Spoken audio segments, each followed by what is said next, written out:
Micah and Taman, good evening to you. As the president prepares to send 150 federal agents here to Chicago to help fight crime, this underscores what is happening here. 14 people shot, this gun violence that is crippling the city.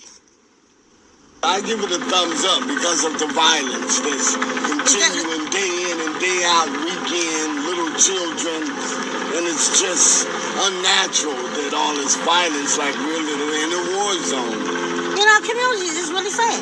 It's really sad in these communities.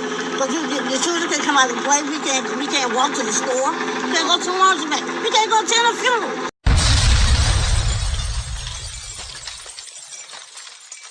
Thank you for tuning in to ACEB's Point of View. You can't even go lay your loved one to rest. They got shot at a funeral.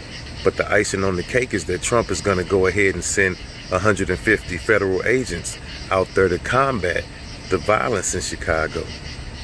Now, when I hear that, I think, okay, good move.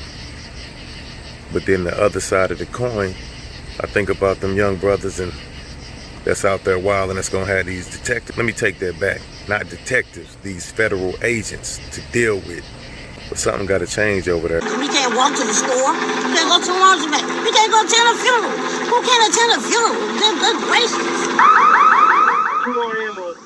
Everybody coming from the west. 2 more ambulances for a total of 10. That is Kenneth Hughes, who was giving the president sending those agents the thumbs up.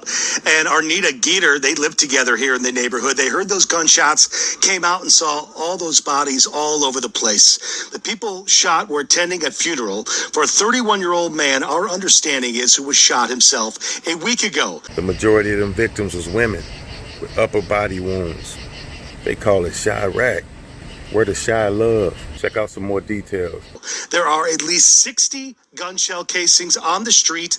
At least 6 of the 9 people who were shot are female adults, all sustaining upper body gunshot wounds. Police are not sure about a motive, but they know that a black sedan pulled up and those shots started coming from one person, perhaps more, inside that vehicle. 4 people taken to the University of Chicago in critical, 4 transported to Christ in critical, several other hospitals as well. Again, 14 people in all were shot here tonight. It's obvious that Black lives only matter to Black Lives Matter when it's a high-profile case involving a police officer. Because it's a damn shame all them kids been dying over there, women getting shot, a lot of early deaths over there. Yeah, and as this continues to develop, so does the details surrounding this case. As you know, Patrick, right now, family members outside of the hospital, just a couple of them here, but just over our shoulder in the parking lot, that's where many of them continue to waiting for any type of update about their loved ones, the victims that are here in this hospital. Now, just a few moments ago, I had the chance to speak with a community activist, Andrew Holmes. He told me that many of the victims involved in this shooting, the 14 people that are shot, many of them will have lifelong disabilities. And so many are waiting and praying for these victims, hoping that they make a full recovery. Now, many of them are women with upper body gunshot wounds, as we mentioned earlier. Local community leaders, they all are speaking out tonight about this unthinkable violence that continues to keep happening. Tragedy, it's the worst of the worst. As soon as you think it's as bad as it is, it gets worse. 9, 10, maybe more people even shot here.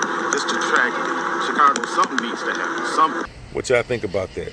They sending 150 federal agents to combat the violence in Chicago. But it's going to be what it's going to be. And man, them agents ain't going to be playing. You can't just be shooting. And the sad thing, boy, it was 60 rounds fired. 14 hit people. Imagine if half of them would have hit people. We had 30 victims. Come on, Chicago. Come on, man. Y'all gangsters. Shooters. Go on, take the rest of the month off, and then work on the next month. Now, that was me last night, and I had some time to ponder on this. It's like, what do you do if you're the president? You send help. To some it's gonna be good, to some it's gonna be bad. You don't do nothing. You got somebody like, do something. Then on the other hand, we got Black Lives Matter that pops up every time we need them to be involved in a police killing, and they protest. I'm on the fence on this one. So let me show you this footage from today versus that footage you just seen from last night. You get a little more detail on what Trump's trying to do and all that. Chicago is one of the big cities where the White House is deploying additional federal force. We welcome actual partnership, but we do not welcome dictatorship.